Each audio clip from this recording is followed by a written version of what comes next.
Hey everybody, welcome to KETIV Virtual Academy. My name is DJ Munzik.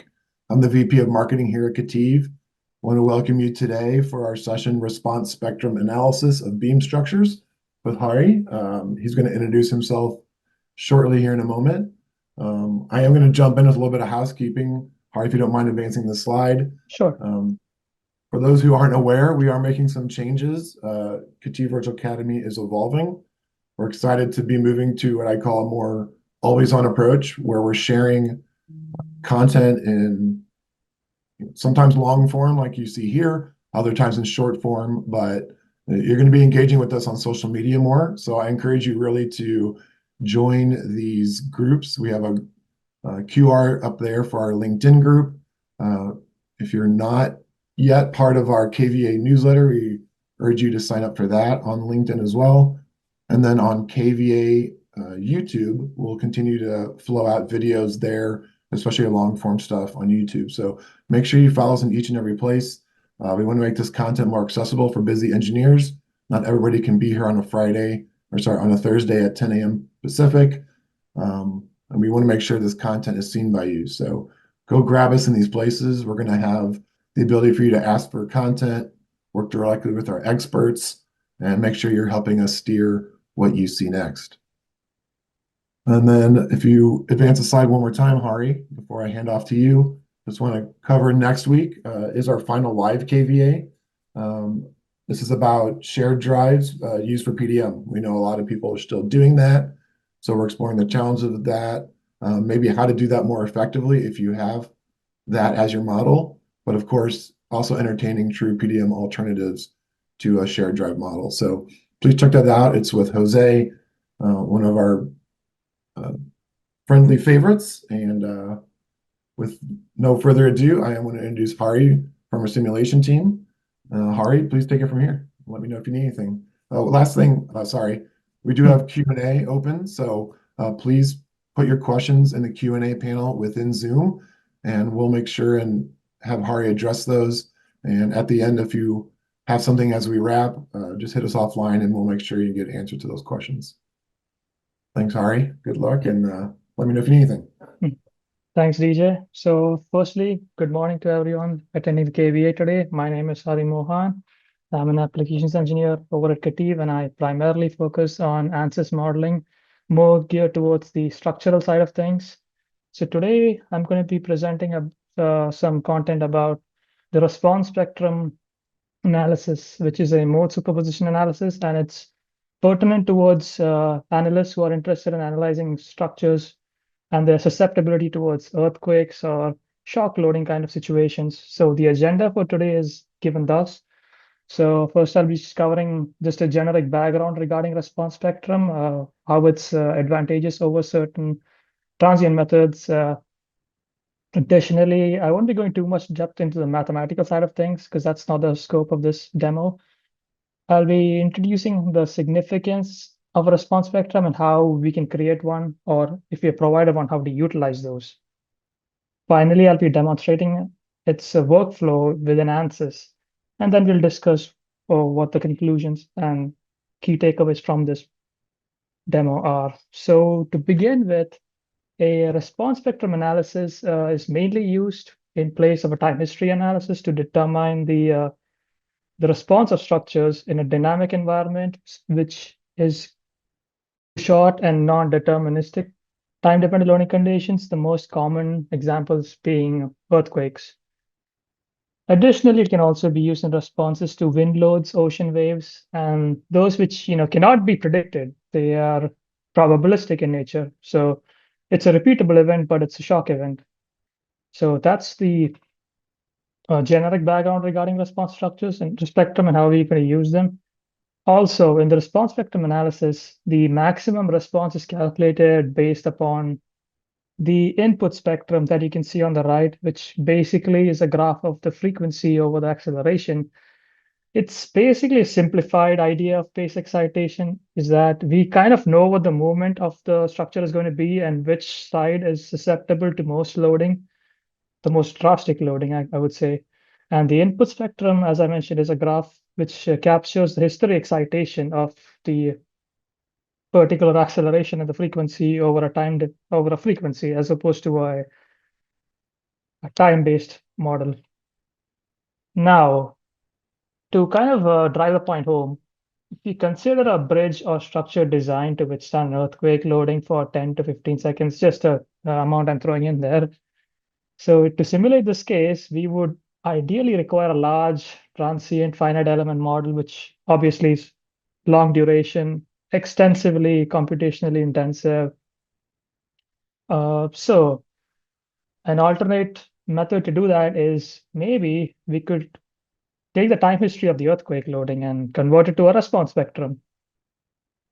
So we take the large model, combine the modal analysis with the response spectrum, and that could give an approximate but accurate solution to the earthquake model. So we're doing a mode superposition analysis, as in the key approach to this is to make sure that the response spectrum adequately captures the intensity and frequency content of the time history loads.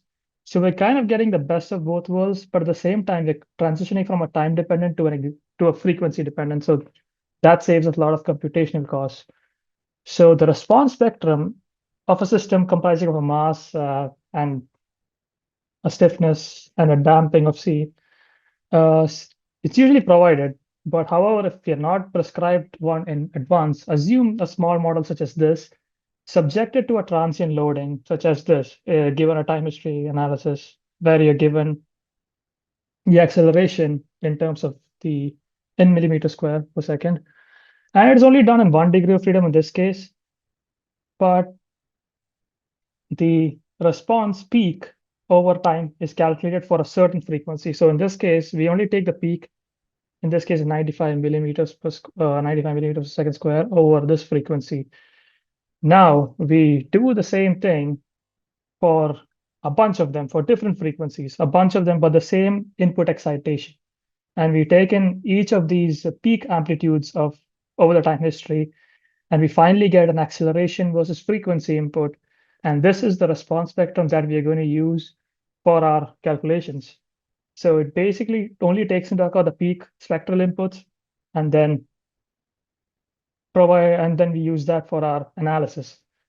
But so instead of remaining in the time domain, we're completely transitioning to a frequency domain, which allows us to do linear dynamic simplifications for our analysis, and we can get a approximate but a realistic result at a feasible computational requirement. So based on this input loading,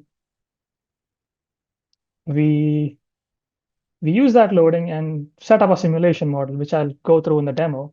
So a response spectrum, as I said earlier, and how we are doing it is a mode superposition analysis that we use the modal analysis with a known spectrum to calculate the displacement and stresses in the model. So it is a linear dynamic analysis with constant stiffness and mass. So we calculate the response of each mode and then combine the results to get the estimated peak response. If you're evaluating a structure which is not subjected to loads, then that is referred to as the base excitation, where you don't have the loading conditions. You just have a structure standing there and you're applying like the input spectrum that I showed earlier, basically a bunch of vibrational loads. That is referred to as a base excitation. On the right-hand side, the alternative way to run this analysis, or the more prevalent kind is a pre-stressed perturbation analysis, wherein you have forces such as pretension or displacement applied to the structure as well, in addition to it just standing there. So in that case, you need to also incorporate a static structural which would precede the modal analysis to get and then input that into the response spectrum simulation to get the final overall deformation of your structure based on your input spectrum. Okay.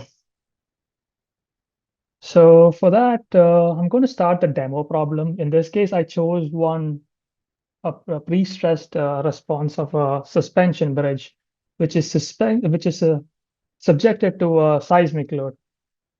So the seismic load is applied as an acceleration in the lateral direction, as shown here. So for a range of 0 to 50 Hertz frequency. So, and we are only interested in the Y direction. So to begin with, I'm going to start with Ansys Workbench.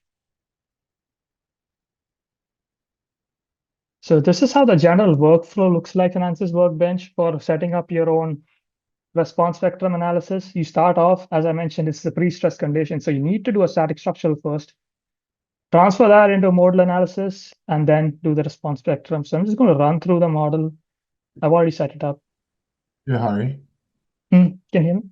You might be running two screens. Make sure that we can see the demo on the screen you're presenting. We still see the PowerPoint, just so you know. Okay, just a second.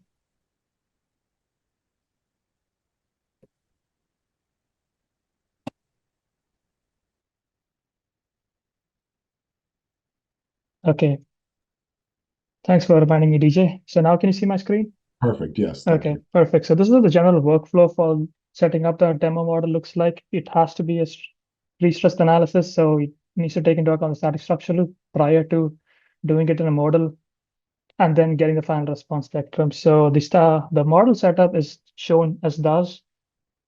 I'm only modeling it as beam and shells because of the lower computational cost and degrees of freedom involved. But this also gives an appropriate behavior of such a structure because the aspect ratios are such that you don't need to have a full solid model to represent this behavior. The material system is nothing too fancy. It's just a standard isotropic steel for the entire structure. It comprises of a beam, which has a constant cross section and moment of inertia, which I had taken from Discovery. And they're all sharing the topology. So it's all in contact and assuming to be a bonded contact model. And the next thing you need to know is how the model is set up itself. You might have noticed I have gaps on the ends. I did that on purpose because I want to consider the loading conditions on this to be pre-stressed. So to elaborate more, I'm actually applying pretension on I'm applying a displacement pretension on the free ends to simulate the pre-stress condition of the wire stretching up. So that's applied on these two ends, displacement A and displacement B on the other. Similarly, I'm allowing this to move freely to account for the x directional changes with regard to the input stresses. So that's why I've kept the displacement free in the x direction. Now, okay, so let's see. Apart from that, we fix these boundaries to avoid rigid body motion, and it's fixed in reality as well. So that's the boundary conditions that we're applying for our model. Finally, we're also considering the self-weight of the structure. So we are including the effects of gravity, and that is applied on the center of gravity in this case. So our first part of this workflow is a static structural, and the solution to that gives us stress and deformation along the entire model. So this is our pre-stress condition, and that is directly imported into the modal analysis to calculate the natural frequency and the number of modes within the structure. So since we already have everything set up for a modal analysis, it's pretty straightforward. We just need to put in the number of modes here. And that actually varies. So since we know that the excitation frequency that I mentioned for the problem is between 0 to 50 Hertz, we need to extract enough modes such that it encompasses at least 1.5 times. That's just a rule of thumb for now. So of the frequency range that we provided. So it should be ideally 70, it should encompass 75 Hertz for modulus to be for 50 Hertz. But since we don't know how many modes we require, we just go with a ballpark number. In this case, I kind of optimized it earlier on because I did a lot of trial and error. So I went with 60 modes, and then I calculated the different frequencies here. So if we look at the frequency over here from the extracted modes, we see that we're only, even after applying 60 modes, we're only reaching like a frequency of 2.3 Hertz. So for this kind of problem, you can actually apply a lot more modes and get the result. pretty fast because it's beam and shell. But realistically, if you're doing it for more complex solid models, it's not practically feasible. So the first thing to do to check if our model analysis is effective enough is we go to the solver output and we change it to the participation factor summary. So what a participation factor tells us is it's the measurement used in a dynamic analysis such as this um, to assess the extent to which a specific mode contributes to the overall dynamic response of a system. In other words, it shows the degree to which a particular mode influences the system's response. So how much of a contribution each mode provides. So a good indicator of that is the ratio of effective mass to total mass. So that tells you the ratio of how much mass of the response is actually being computed compared to the total mass. So if the modes are actually representative of the entire mass of the structure. And since we are only interested in the y-axis, as I mentioned earlier, we are only applying a y input spectrum in this case. In this case, what I notice is it's only covering 65% out of 100% of the total mass. Realistically, or ideally, we would want it to have 90% to get a reasonable, to be on the safe side. But as I mentioned, that's not always feasible. So instead, we're just we're going to try running it anyways with using a response spectrum analysis. And to do so, the only extra condition that we require is, as I mentioned, the response spectrum loading, as shown here, which I had taken from the Savannah River earthquake information, which is available publicly. And I use that along the y direction. So I basically just copy paste that here and apply that to the y direction. Additionally, I also need to convert the scale factor if the loading is in Gs. But in this case, it's already in meters per second. So it's fine. Otherwise, we'd have to convert this into 9.81. Actually, it's in Gs. So let's see what it actually looks like. Yep, the acceleration is in G. So we need to apply a scaling factor of 9.81 to account for the gravity. And then we can check the directional deformation, which is the probabilistic value of the response spectrum, which is 0.06 meters. So basically what it tells me is that if I'm applying an input spectrum to this structure, it's going to deflect in the y direction by this amount. And the amount, if it's safe or not, that depends on the problem you're trying to solve and the structural codes of what you're trying to abide by. So before I go into more detail about this, I also need to mention one thing within the response spectrum analysis. There are two kinds. So if you look at the options here, there's a single point and there's multi-point. So in single point analysis, what it means is I'm applying the same spectrum to all the support conditions here. So I'm applying that to the displacement and the fixed support and everything, but I'm applying the same one. If I were to do a multi-point response spectrum, I would have different spectra. So I would have multiple of these RS acceleration graphs, and I need to apply them separately to each, depending on the severity of the loading, and that information, and it's provided usually. And one thing also which is interesting and that needs to be accounted for is the methodology that I need to solve for this kind of model. So I need to actually use what we call the rows or the CQC. The reason being, I'll explain that right now. Can you see my screen now? DJ, just checking. Yeah, we're still seeing Ansys interface. Ansys, right? Okay, so just a second. Perfect. So one thing I do need to mention, now you can see the presentation, right? Correct. So one thing I do need to mention here is a difference between the rigid response and a periodic response. So that is something that'll tell us if the number of modes that we accounted for is actually accurate. So let's look at a simple system, two cubes, which is connected to the base and which has springs which excite at different frequencies. One is allowed to vibrate in a low frequency, and as the one on the left, and the one on the right is shown to be in a higher frequency. So if you look at the one on the left side, as the animation shows, there will be a phase difference between the loading conditions or the in-plane and out-of-plane loading conditions here. That will, yeah, as you can see, there's like a phase difference between block A and block B. And this is what we call a periodic response. And for this, since the frequency is too high, the phase difference between how the load is applied is essentially very high. And that is basically implied in this diagram as well. So we need to, in order to check if we have enough modes, we need to kind of look where our input spectrum lies in.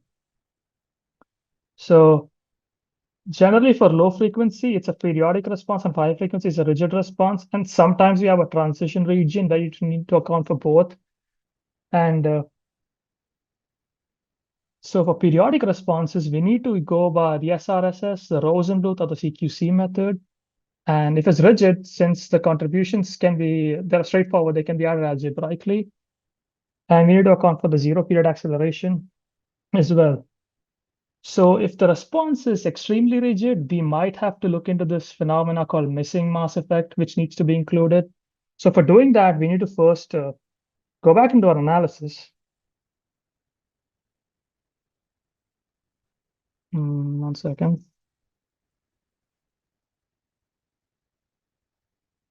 Yeah, we need to go back to analysis and then see how the diagram looks like. So in this case, the maximum frequency that we're applying is basically 4 Hertz, and everything else is being in the rigid spectrum. So that means we actually don't need to account for missing mass effects, and that will be totally unnecessary since we are already capturing 60% of the modes that I mentioned. If you look at the solution diagram here, we're already kind of accounting for 65% of the modes. So what the missing mass effect does is you can actually add that here.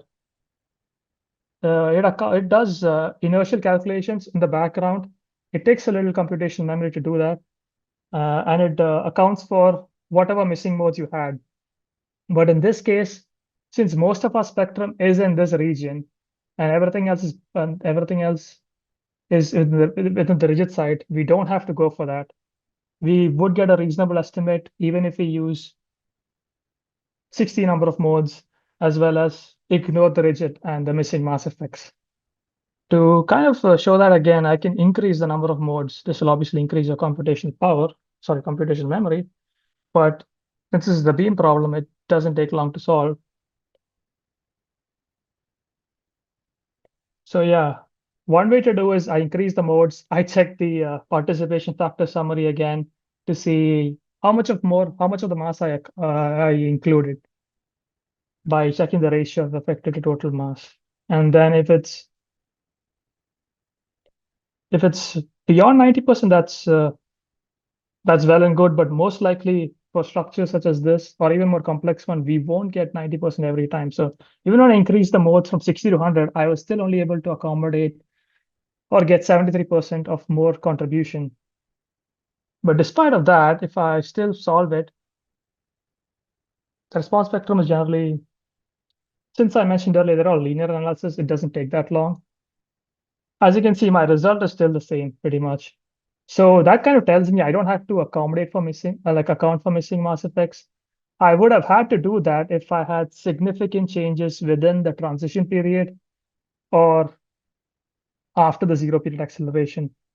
So if that's the case, we'll have to go for missing mass effects, and that is a whole different story that it's out of scope in this particular presentation. But yeah, so that's how you essentially run an entire response spectrum model. So basically, if you have a pre-stress condition, you do a static structural analysis initially, get the pre-stress involved.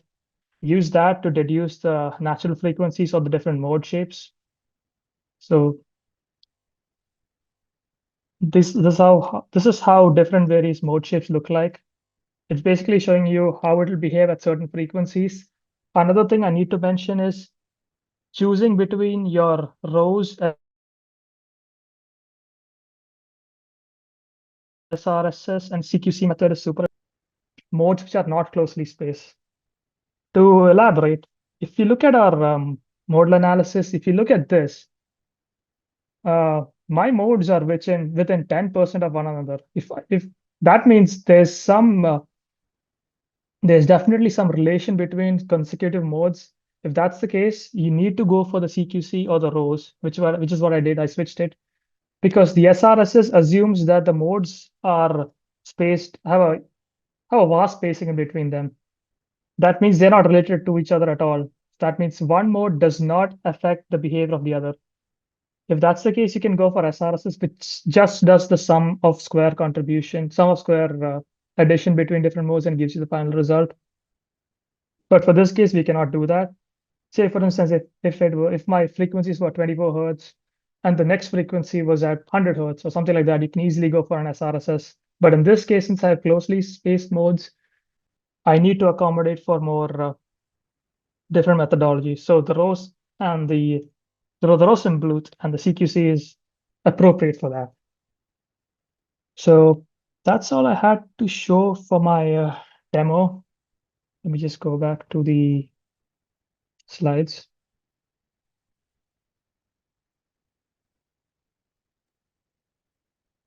Great time to remind folks to drop any questions you have in the Q&A panel for Hari. Oh yeah, please do. If I'm going too fast, do let me know. And feel free to reach out with questions. I'll be happy to answer them. Okay, you can see my screen, right? Okay, Yeah. So to conclude, the main goal of this demonstration was to kind of show how to run a response vector analysis, cover its overview and background, how it's easy to set up such a thing in Ansys workflow by using a mode superposition analysis, and also briefly discuss how it's advantageous over running a full-scale transient analysis model.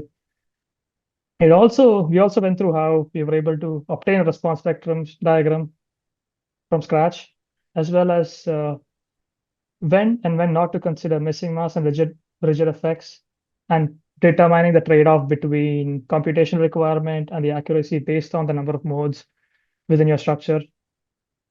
So that concludes it. And if you have any questions, you can reach out to me my email or the marketing team as well.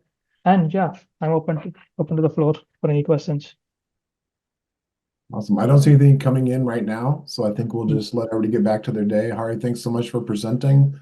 But yeah, if you guys want to reach out, there's the email address, or like you said, reach out to marketing at.